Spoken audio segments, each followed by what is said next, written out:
அனைவருக்கும் வணக்கம். நம்முடைய லாஜிக்கல் டெஸ்கப் சேனலை சப்ஸ்கிரைப் பண்ணியிருக்கக்கூடிய அனைத்து நண்பர்களுக்கும் நன்றி. இன்னைக்கு நம்ம நிஃப்டியோட மார்க்கெட் டைரக்ஷன், அதாவது செப்டம்பர் 17 நிஃப்டி மார்க்கெட் டைரக்ஷன் எப்படி நடந்திருக்கு அப்படிங்கிறத பார்த்துட்டு நாளைக்கான என்ட்ரி டார்கெட்டை நம்மளுடைய பாயிண்ட் ஆஃப் வியூல பார்க்கலாம். நேற்று நம்ம பார்த்த விஷயங்கள்ல முக்கியமானது 25,250க்கு மேல போகும்போது 450 வரைக்கும் மேல போக வாய்ப்பு இருக்கு அப்படிங்கிற மாதிரி இருக்கும். இந்த லெவலுக்கு மேல போனாலே இந்த 200 to 250 அப்படிங்கிற இந்த ஒரு ஜோன் லெவல், இந்த லெவலுக்கு மேல போனாலே 450 வரைக்கும் மேல போகிறதுக்கு வாய்ப்பு இருக்கு அப்படின்னு மாதிரி நம்ம பேசியிருந்தோம், இங்க இருந்து இந்த லெவல் வரைக்கும். ஆனா இந்த லெவலுக்கு முன்னாடி இந்த ஜோன்ல, அதாவது 25,100 to 150 to 200 அப்படிங்கிறதுல அந்த ஒரு ஜோன் லெவல்ல என்ட்ரிஸ் அக்யூமுலேட் பண்ணிட்டு மேல போனா ஹெல்த்தியா இருக்கும் அப்படின்னு நம்ம பார்த்துருந்தோம். ஆனா மார்க்கெட் இன்னைக்கு கேப் அப் ஓப்பன் ஆகி 25,270 இருந்து 340 வரைக்குமே மேல போய், ஸோ இந்த லெவலுக்கு மேல போக முடியாம இதுக்குள்ள ஒரு ரேஞ்ச் ஃபார்ம் பண்ண ஆரம்பிச்சிருச்சு. இந்த ரேஞ்சை பொறுத்த வரைக்கும் நம்ம டைரக்ஷன் எடுத்து மேல போகுது அப்படின்னு கன்ஃபார்ம் பண்ண முடியல. ஆனா அதே நேரத்துல down side level break out அப்படிங்கிற மாதிரி டவுன்ல போகுது அப்படிங்கிற மாதிரி கன்ஃபார்ம் பண்ண முடியல. இதை இன்சைட் ரேஞ்ச் அப்படின்னு கன்ஃபார்ம் பண்றோம். ஆனா இது நடக்கிறதுக்கு கிட்டத்தட்ட இந்த மார்க்கெட் முடியும் போதுதான் அப்படி ஒரு கன்ஃபர்மேஷன் கிடைக்குது. அதுக்கு முன்னாடி வரைக்கும் எப்படி இருந்தது அப்படின்னா, ஃபர்ஸ்ட் ஹாஃப்ல பிரேக் அவுட் பண்ணிட்டு இந்த லெவலோட, அதாவது 25,350 340 லெவல் போச்சு. அது 350க்கு மேல போனா நம்ம கால் போகலாம் அப்படின்னு டெலிகிராம்ல இன்டிமேட் பண்ணோம். ஆனா இந்த லெவல்லாம் போகும்போது அந்த 50க்கு மேல போகாம இங்க வந்து ரிவர்சல் ஆக ஆரம்பிக்குதுன்னு, பர்டிகுலரா நமக்கு 25,300 அப்படிங்கிற லெவல்ல டவுன் போக ஆரம்பிக்குது அப்படிங்கிற மாதிரி சிக்னல் கிடைச்சது. ஸோ இப்போ இங்கிருந்து நமக்கு 200 வரைக்கும் கீழே போகலாம் அப்படின்னு நம்ம பார்த்தோம். ஃபர்ஸ்ட் டார்கெட் அப்படிங்கிறது 25,280. இந்த லெவல்லாம் பிரேக் அவுட் ஆகிட்டு கீழே போகும் நம்ம எதிர்பார்த்தோம். ஆனா மேல இருந்து இங்க லெவல் போய் வந்துச்சு, அதுல ஒரு 20 பாயிண்ட்ஸ் கிடைச்சது. ஆனா இந்த லெவல் பிரேக் அவுட் ஆகாம இங்கிருந்து மறுபடியும் மேல போக ஆரம்பிச்சிருச்சு. ஸோ ஃபர்ஸ்ட் ஆஃப் வந்து பையிங்கான ப்ரெஷரும், செகண்ட் ஆஃப் செல்லிங்கான ப்ரெஷரும், க்ளோசிங் வந்து பாத்தீங்கன்னா ஸ்ட்ராங் க்ளோசிங் அப்படின்ற மாதிரி மேல வச்சு ஒரு நியூட்ரல் மொமெண்டம் அப்படின்னு காட்டியிருக்கு. ஸோ இப்போ இதில் நம்ம என்ன புரிஞ்சுக்க வேண்டியிருக்குன்னா, மார்க்கெட் இங்கிருந்து மேலே ஏறினது இன்னும் அக்யூமுலேஷன் கம்ப்ளீட் பண்ணல அப்படின்னு நமக்கு புரியுது. ஸோ 25,270க்கு கீழே போகும்போது நமக்கு 25,200 அப்படிங்கிற டவுனுக்கும், அட் த சேம் டைம் 25,350க்கு மேல போகும்போது 450 அப்படிங்கிற லெவல் வரைக்கும் போகலாம் அப்படிங்கிறது தான் அடுத்துக்கான லெவலா இருக்கு. ஆனா இந்த ரேஞ்ச் மொமெண்டம் அப்படிங்கிறது மட்டும்தான் இப்போ பிரச்சனையே. ரேஞ்ச் மொமெண்டம்ன்றது ஒன்ஸ் ஒரு கேண்டில் ஃபார்ம் ஆகுது அப்படின்னா, ஒரு 5 மினிட்ஸ் கேண்டில், அந்த 5 மினிட்ஸ் கேண்டிலுடைய ஹை டு லோக்குள்ளேயே மார்க்கெட் முழுக்க போயிட்டே வந்துட்டு இருக்கு இல்லையா? இந்த மாதிரியான மொமெண்டம் ஃபார்ம் ஆகும்போது தான் என்ட்ரிஸ் நிறைய பிரச்சனையாகும். ஸோ அது என்ட்ரி கிடைக்காம போகும், கிடைக்காலும் நமக்கு ரிஸ்க் ரிவார்டு வராது. ஸோ இன்னைக்கு நமக்கு பார்த்தீங்கன்னா 1:2 அப்படிங்கிற ரிஸ்க் ரிவார்டு வரல. 1:2 அப்படிங்கிறது ஒரே ஒரு டைம் கிடைச்சது. அதுக்கப்புறம் பார்த்தீங்கன்னா ரிஸ்க் ரிவார்ட் பேஸ்ல கன்ஃபர்மேஷனுக்கு அப்புறம் ரிஸ்க் ரிவார்ட் பேஸ் பார்த்தீங்கன்னா 1:1.5 1:1.7 லெவலில் தான் இருந்துச்சு. ஸோ அதனாலே என்ட்ரிக்கான ப்ராப்ளமா இருந்தது ஒன்று.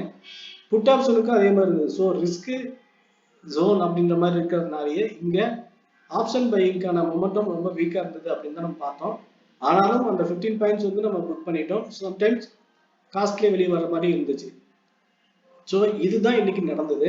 இதுக்கான ரீசன் 25,150 இருந்து ஒரு ஸ்ட்ராங் அக்யூமுலேஷன் இல்லாம இருந்தது. பிரேக் அவுட் ஆகுறது அப்படிங்கிறதுக்கு பதிலா இன்னும் பிரேக் அவுட் ஆகாம அக்யூமுலேட் ஆகிட்டு இருக்கு அப்படிங்கிறது. ஸோ இங்க ஸ்ட்ராங் அக்யூமுலேஷன் இருந்திருந்தா, அதாவது 25,150ல ஸ்ட்ராங் அக்யூமுலேஷன் இருந்திருந்தா இது பிரேக் அவுட் ஆகிறது ஈஸியா இருந்திருக்கும். ஸோ அப்படி இல்லைங்கிறதுனால ஹையர் டைம் ஃப்ரேமோடைய ரேஞ்ச் லெவலை இப்ப கம்ப்ளீட் பண்ண பையிங் மொமெண்டமா கொஞ்சம் கொஞ்சமா அப்படி மேல ஏற்றி பிரேக் அவுட் பண்ண, என்ட்ரி அக்யூமுலேட் பண்ணி பிரேக் அவுட் பண்றது அப்படின்னு சொல்லுவாங்க. அந்த மெத்தட்ல இது ட்ரை பண்ணிட்டு இருக்காங்க.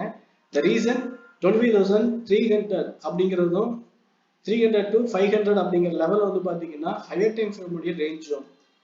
ஸோ ஹையர் டைம் ஃப்ரேமோட ரேஞ்ச் ஜோனை பையர்ஸ் அக்யூமுலேட் பண்ணியிருந்தாங்கன்னா குயிக்கா பிரேக் பண்ணி மேலே போயிடுவாங்க. அப்படி பையர்ஸ் அக்யூமுலேஷன் இல்லை அப்படின்னா வாட்டர்லிட்டிலையும் சின்ன சின்ன லெவல்ல ஒரு பர்டிகுலர் டைமிங்ல பர்டிகுலர் பிளேஸ்ல மட்டும்தான் அக்யூமுலேஷன் நடக்கும். அப்படி நடக்கும்போது இப்படி ஒரு ரேஞ்ச் கன்ஃபியூஷன் நடக்கும். அதுதான் இப்ப நடந்துட்டு இருக்கு அப்படின்னு நான் பாக்குறேன். ஓகே, இப்போ வந்து ஆர்எஸ்ஐல ஓவர் சோல்டு இருக்குது. ஸோ மார்க்கெட் கீழே விழுகுமா அப்படின்ற மாதிரி நேற்று கமெண்ட்ல ஒரு நண்பர் கேட்டிருந்தாரு. ஆனா நம்மளுடைய பாயிண்ட் ஆஃப் வியூ பாக்குறது 25,150க்கு கீழே போகாத வரைக்கும் மார்க்கெட் டவுன் போறதுக்கான பாசிபிலிட்டிஸ் இல்லை. ஒருவேளை மறுபடியும் இங்க இருந்து higher time frame range form பண்ணோம், அப்படி இல்லைன்னா அப்சைட் பிரேக் அவுட் ஆகி மேலே போகும். இல்லைன்னா சொல்ல போனா 25,280 இருந்து 200 அப்படிங்கிற லெவல் வரைக்கும் வரலாம், அல்லது 150 வரைக்கும் கூட வரலாம். ஆனா 150 அப்படிங்கிற லெவல் பிரேக் அவுட் ஆகி கிளியர் க்ளோசிங் கன்ஃபர்மேஷன் கிடைச்சா மட்டும்தான் மறுபடியும் டவுன் போகும், அப்படி இல்லைன்னா போகாது. அதுதான் என்னுடைய point of view. Okay friends, இது வரைக்கும் நடந்த டைரக்ஷன்ல இருந்து நம்ம பார்க்குறோம். ஸோ நாளைக்கான மொமெண்டம் பார்க்கறது அப்படின்னா நாளைக்கு நம்மளுடைய பாயிண்ட் ஆஃப் வியூ ஒண்ணுதான். பிரேக் அவுட் கிளியரா இருந்தா மட்டும்தான் நமக்கு கால் ஆப்ஷனுக்கு எடுக்கணும், அப்படி இல்லைன்னா சப்போர்ட் எடுக்கும்போது கால் ஆப்ஷன் எடுக்கலாம். அப்படி இல்லை, மார்க்கெட் இது ரெண்டுக்கும் நடுவுல இல்லாம கேப் டவுன்ல ஓப்பன் ஆகுது அப்படின்னா இந்த லெவல் வரைக்கும் வர வெயிட் பண்ணணும். கேப் டவுன் ஓப்பன் ஆகி மேலே போற மாதிரி இருக்கும், ஆனா பாத்தீங்கன்னா இந்த ரெசிஸ்டன்ட் டச் பண்ணிட்டு மறுபடியும் கீழே சப்போர்ட் வரைக்கும் வந்துட்டு அதுக்கப்புறம் மேலே போகும், இல்லைன்னா மேலே போயிட்டு சடனா அப்படி கீழே வந்துடும்.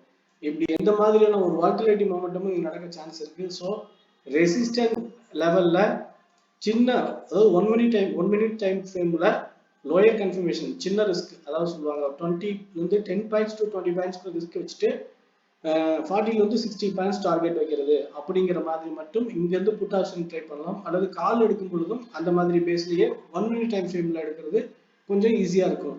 ஏன்னா இந்த பாயிண்ட்ஸ் டியூரேஷன் வந்து வெறும் 50 பாயிண்ட்ல இருந்து 100 பாயிண்ட்டுக்குள்ளதான் இருக்குது. அதனால இந்த ஜோன் பிரேக் அவுட் ஆகிறது 5 மினிட்ஸ் கேண்டில பார்க்கும்போது அந்த கேண்டில இந்த சப்போர்ட் லெவலை டச் பண்ண உடனே அங்கிருந்து புல் பேக் ஆயிட்டு மேலே போகுது அப்படின்னா அது கிட்டத்தட்ட பாதிக்கு மேலே போயிடும். ஸோ ஃபார் எக்ஸாம்பிள் 25,280 டச் பண்ணும்போது டச் பண்ணிட்டு 300ல போய் க்ளோஸ் வைக்கும்.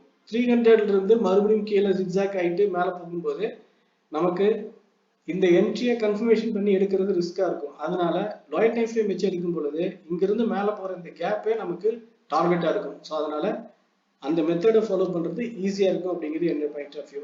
ஓகே, இந்த லெவல் ரெண்டுலையும் பிரேக் அவுட் நடக்கல, ரேஞ்சா நடந்தாதான் இந்த மெத்தடை ஃபாலோ பண்ணணும். பிரேக் அவுட் ஆகி கிளியர் கன்ஃபர்மேஷன் கிடைச்சா நம்ம கண்டிப்பா டெலிகிராம்ல இன்டிமேட் பண்ணுவோம், பார்த்து கன்ஃபார்ம் பண்ணிக்கோங்க. அப்படி நடந்ததுக்கு அப்புறம் மறுபடியும் டைரக்ஷன்லாம் மார்க்கெட் மேலே போகும், ஒரு 100 பாயிண்ட்ஸ் வரைக்கும் போறதுக்கு வாய்ப்பு ரொம்ப அதிகம். அந்த மெத்தட்ல அந்த என்ட்ரியை நம்ம எடுத்து டார்கெட் புக் பண்ணிக்கலாம். ஓகே ஃப்ரெண்ட்ஸ், நிஃப்டியை பொறுத்த வரைக்கும் இன்னைக்கு நடந்த மார்க்கெட் எப்படி நடந்திருக்கு அப்படிங்கிறதும் நாளைக்கு நடக்க போற மார்க்கெட்ல நம்மளுடைய பாயிண்ட் ஆஃப் வியூ என்ன அப்படிங்கிறது சொல்லியிருக்கோம். இந்த வியூ பிடிச்சவங்க லைக் பண்ணுங்க, ஃப்ரெண்ட்ஸ் சர்க்கிள் ஷேர் பண்ணி சப்போர்ட் பண்ணுங்க. உங்க ஒப்பீனியன் எதுவும் இருந்தாலும் கமெண்ட்ல சொல்லுங்க. Okay friends.